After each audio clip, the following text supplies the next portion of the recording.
High, অবসরের কাজে আজকের রেসিপি ছানা সয়াবিনের ভুর্জি। এর জন্য প্রথমে কড়াইতে দিয়ে দিলাম বেশ কিছুটা জল। জল ফুটতে শুরু করেছে। এখন এর মধ্যে দিয়ে দেবো হাফ বাটি পরিমাণে সয়াবিন। এরপর দিয়ে দিলাম পরিমাণ মতো লবণ। নেড়ে ছেড়ে সয়াবিনটা সেদ্ধ করে নেব। অন্যদিকে একটা জায়গায় দিয়ে দিচ্ছি 400 ml মতো দুধ। দুধটা ছানা কাটিয়ে নেব, আর এই ছানাটা দিয়েই রান্নাটা করব। আর একদম কম পরিমাণে ছানা আর অল্প সয়াবিন হলে রান্নাটা হয়ে যায়। দুধ ফুটতে শুরু করেছে। এখন দিয়ে দেব লেবুর রস। রাত্রে রুটি কিংবা পরোটার সাথে তরকারিটা কিন্তু খুব ভালো লাগে। দুধটা ছানা কেটে গেছে। এখন এটাকে ছেঁকে নেব। এবার অল্প একটু নর্মাল জল দিয়ে ধুয়ে নেব ছানাটা। এবার একটা বাটিতে ঢেলে রাখব। এরপর সেদ্ধ করে রাখা সয়াবিনগুলোকে চেপে চেপে এইভাবে জল বার করে দেব। একদম শুকনো করে নিংড়ে নেব।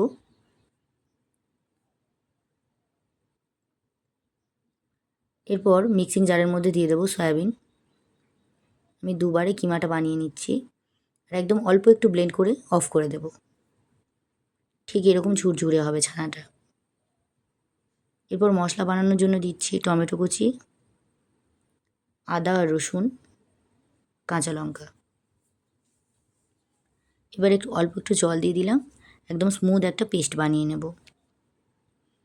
তৈরি হয়ে গেছে।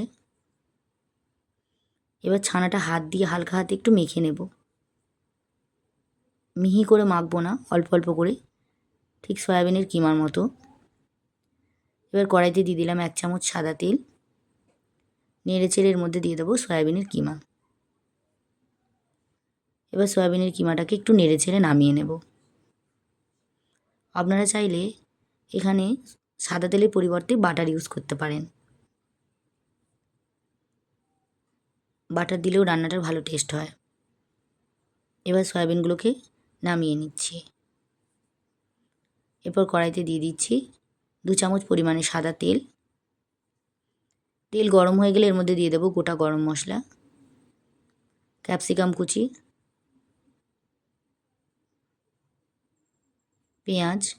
পেঁয়াজগুলোকে 4 টুকরো করে রেখেছি। আমি এখানে 2টো পেঁয়াজ দিয়েছি।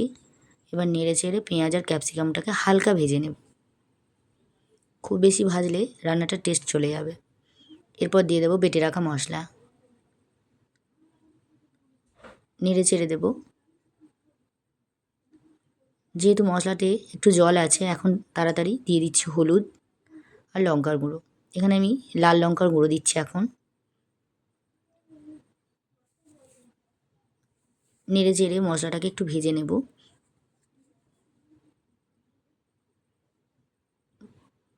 এবার ঢেকে রাখবো। ঢাকা খুলে আবারও একবার ভালো করে নেড়ে চেড়ে দেব। এখন দিয়ে দেবো লঙ্কার গুঁড়ো আর ধনে গুঁড়ো। ঝালের পরিমাণটা খুব বেশি হলে ভালো লাগবে না, তাই অল্প একটু ঝাল দিলাম। আর কালারের জন্য লাল লঙ্কার গুঁড়ো দিলাম। এবার দিয়ে দিলাম অল্প একটু চিনি, মেখে রাখা ছানা। এবার ছানাটা মশলার সঙ্গে কষিয়ে নিচ্ছি। ভালো করে কষিয়ে নিলাম।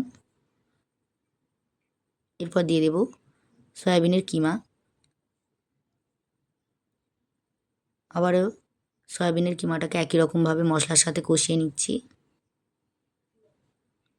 এরপর দিয়ে দিলাম পরিমাণ মতো লবণ আর অল্প একটু জল।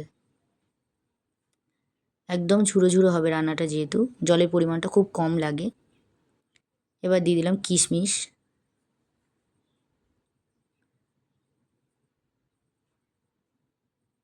এরপর দিয়ে দেবো ধনে পাতা কুচি।